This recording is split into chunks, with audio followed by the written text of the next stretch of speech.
nie chcę mięska.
Czy przynieść?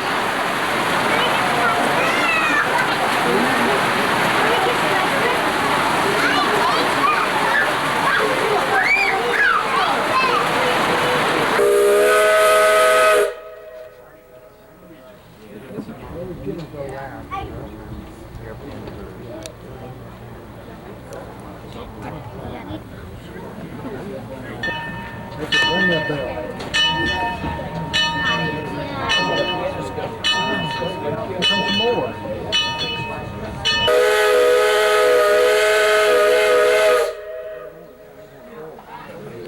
Tutu. Not again. Jeszcze na węgiel? O ja, to jest prawdziwa ciuciu train.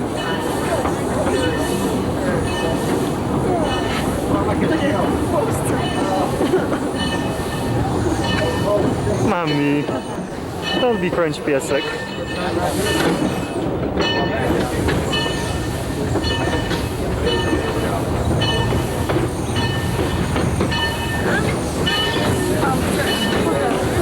Wrócimy z tego.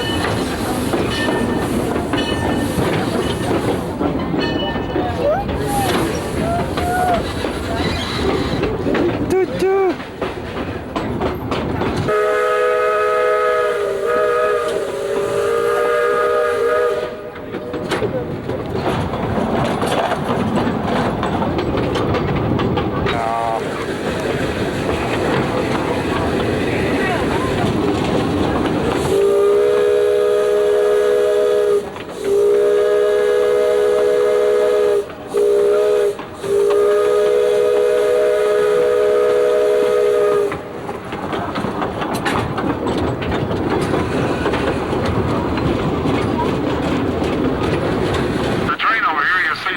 Up on the hillside there. Those are the moon anchor 1 and 2 mines. That little bitty one way up on top there is a midget mine. Before they shut these down, we managed to get about 6 million from these 3 mines. The engine's getting ready to pass now. A mine that's called the E. Porter King mine. It's one of that wooden head frame. Before we shut it down, we got about 11.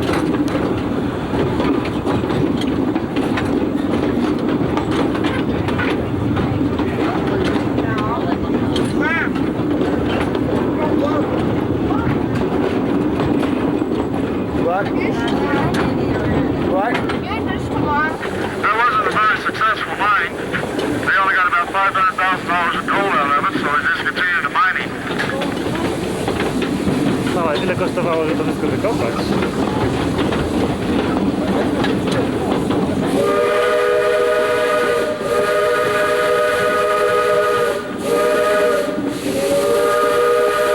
Trestle bridge. Then the trestles rotted out. They started bringing in this low-grade gold ore, said to have 1 to 2 ounces of gold per ton to it. After we got it filled, they called it the $1 million fill.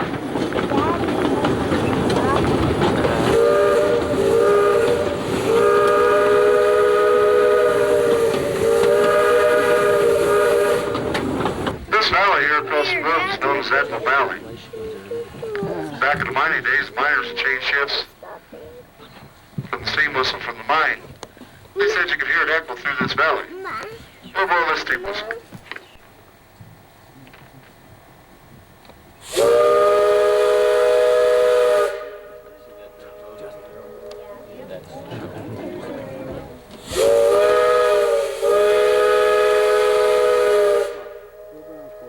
This side of that valley there is known as the Arkansas Valley.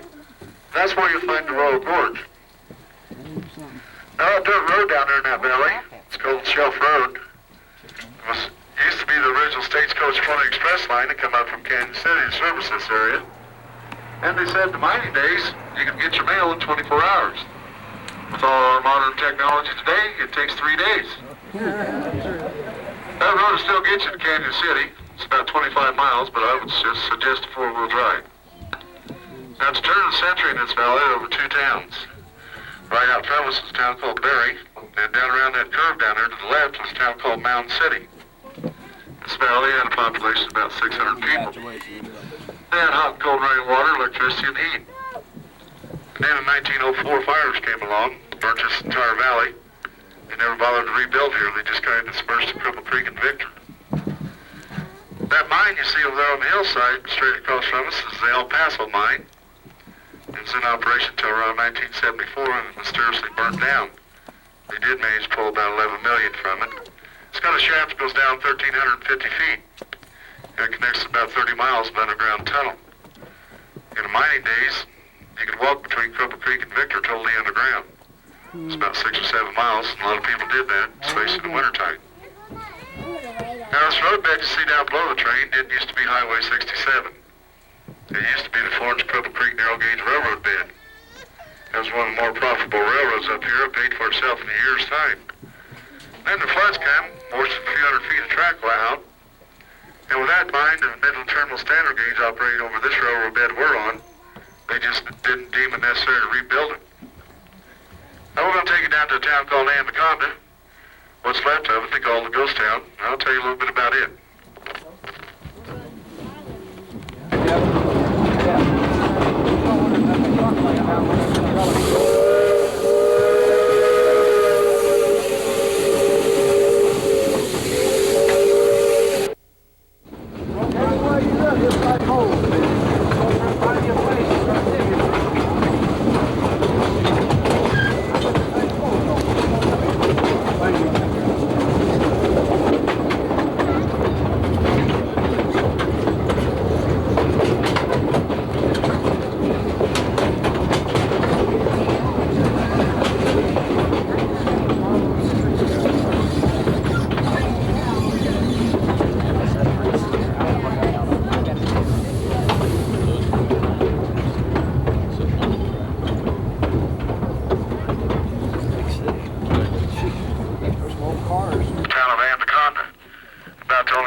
Population of about 3,000 people. The entire valley burnt in 1904.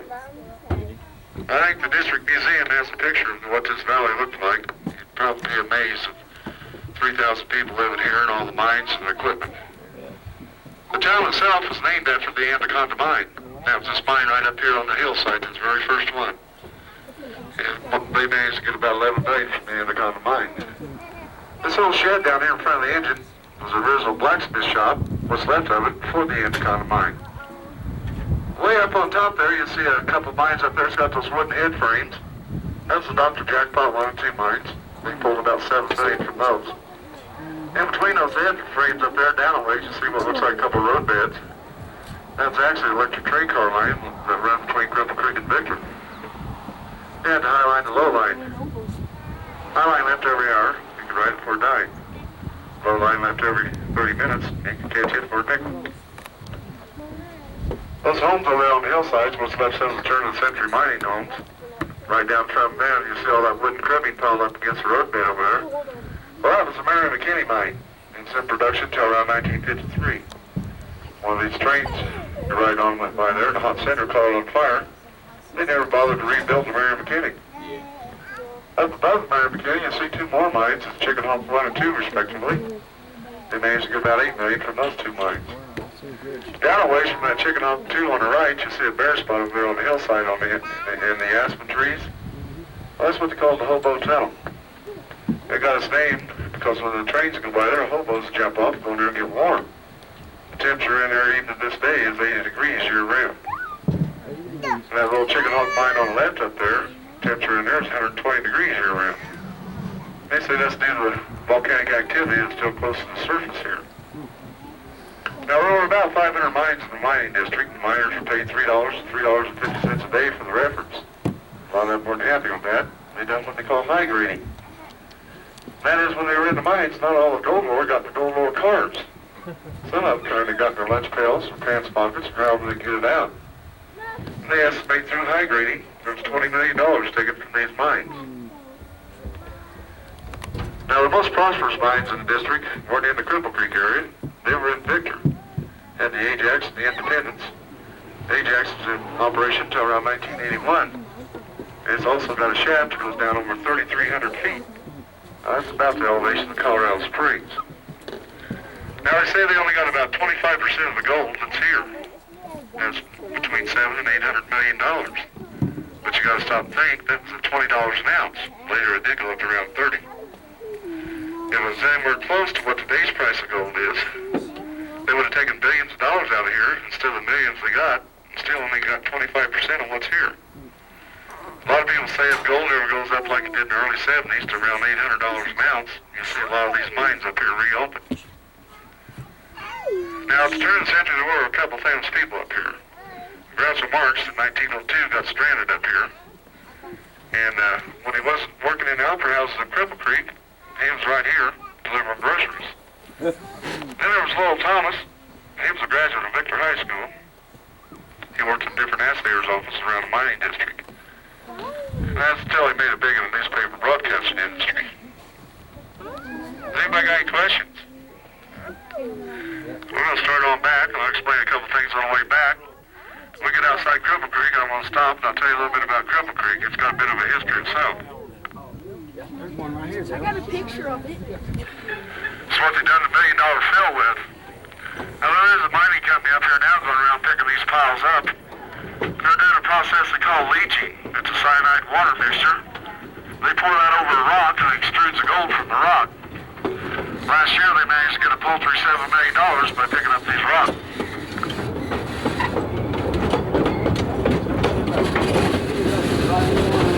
Choo-choo? If you look at some of these clearings as we pass them, you'll be able to see that Hobo Tunnel a little bit better up on the hillside.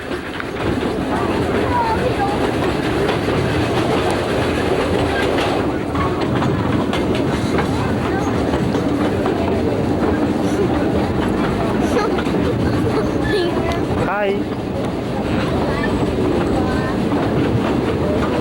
They come along, sing a hole 2 to 10 feet deep. They found gold, he had a mine. If he didn't, he went on and dug another hole. They estimate the mining district was between 3,000 and 5,000 of those prospector holes.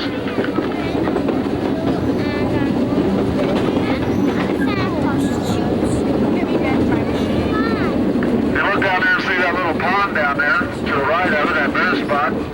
That was called the Yellowbird Mine. That shaft went down 1,000 feet.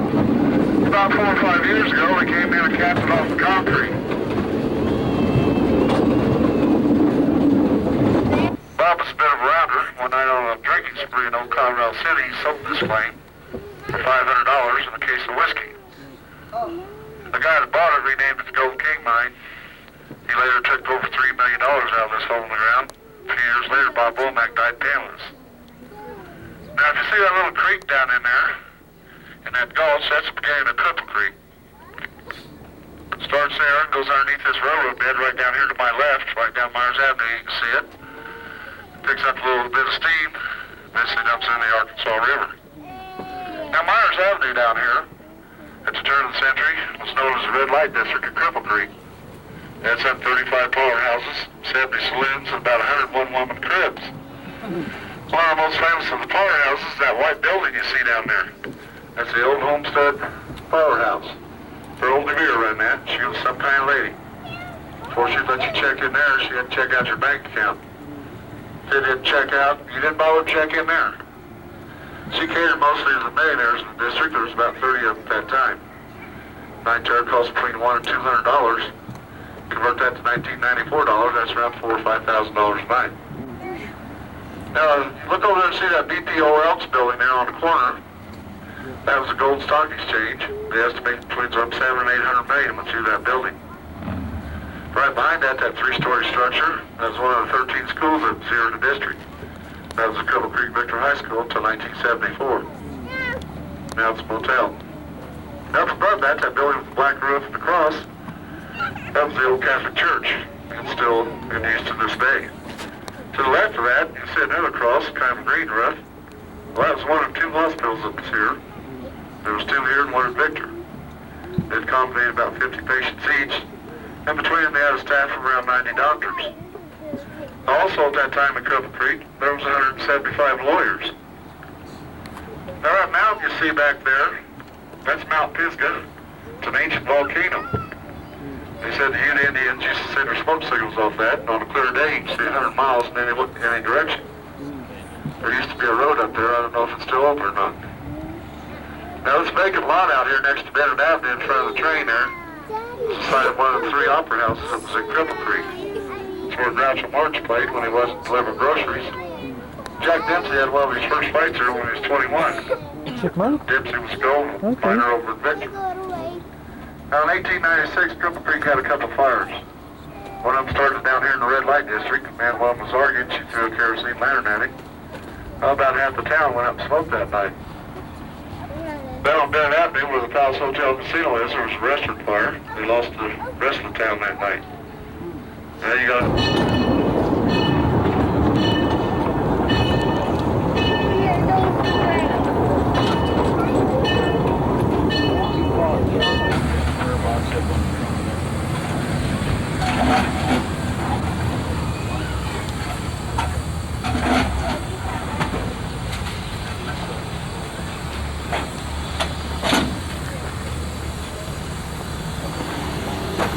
It's high tutu.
Plus muscle will do the trick on everything in the blacksmithing trade. No box delivered, no time. Hi.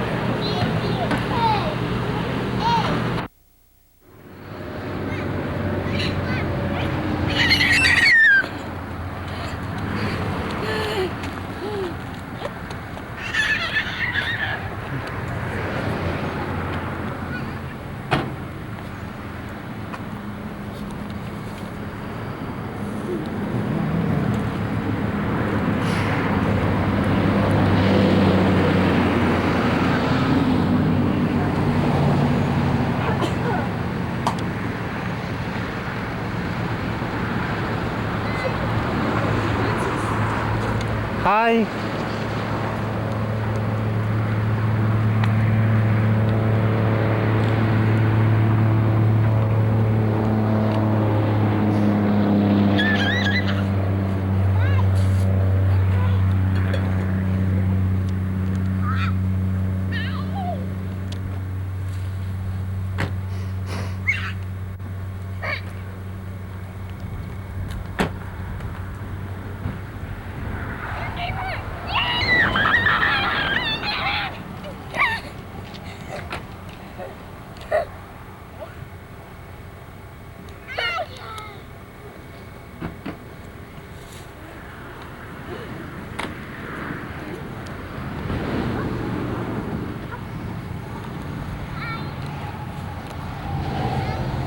Hi.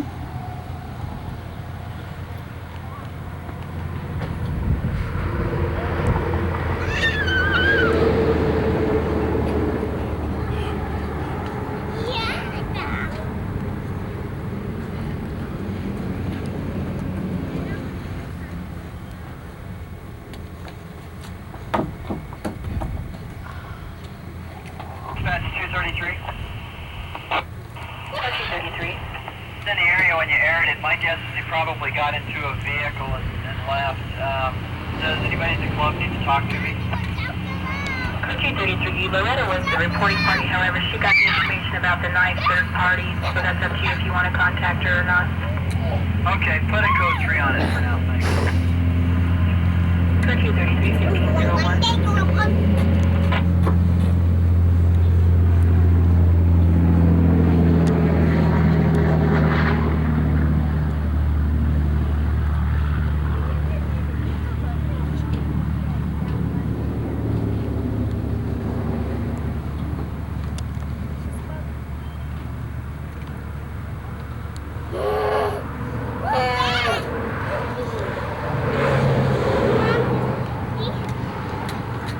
Co masz?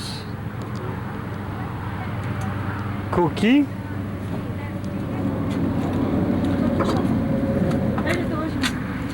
Okej.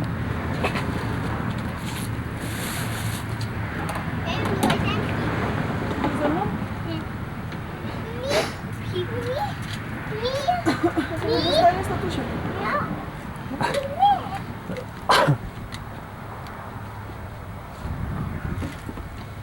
Ej, mister. Mateuszek, chodź.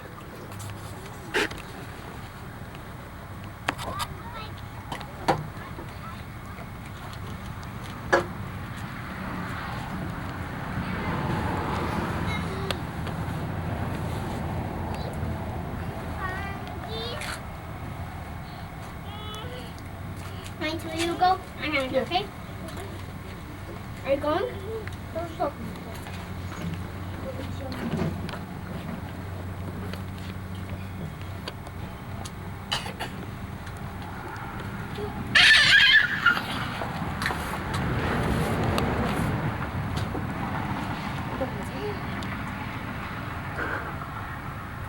Aż się objedliśmy.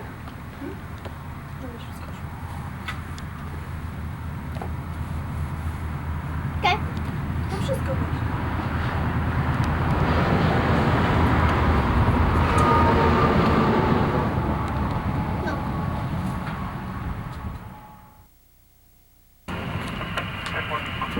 Też tam będę wszystko pomogło.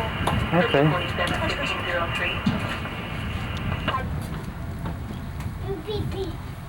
Ty zostań z tatusiem. To, ty idziesz z pipi?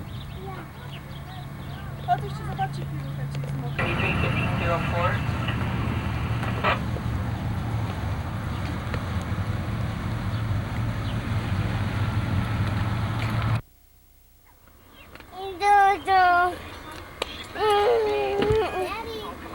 Proszę.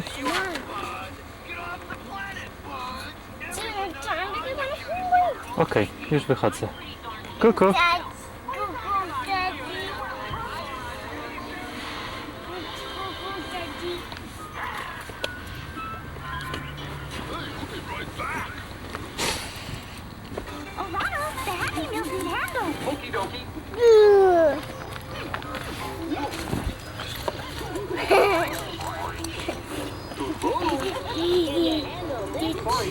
Mateusz? I'm saying to mommy, not you.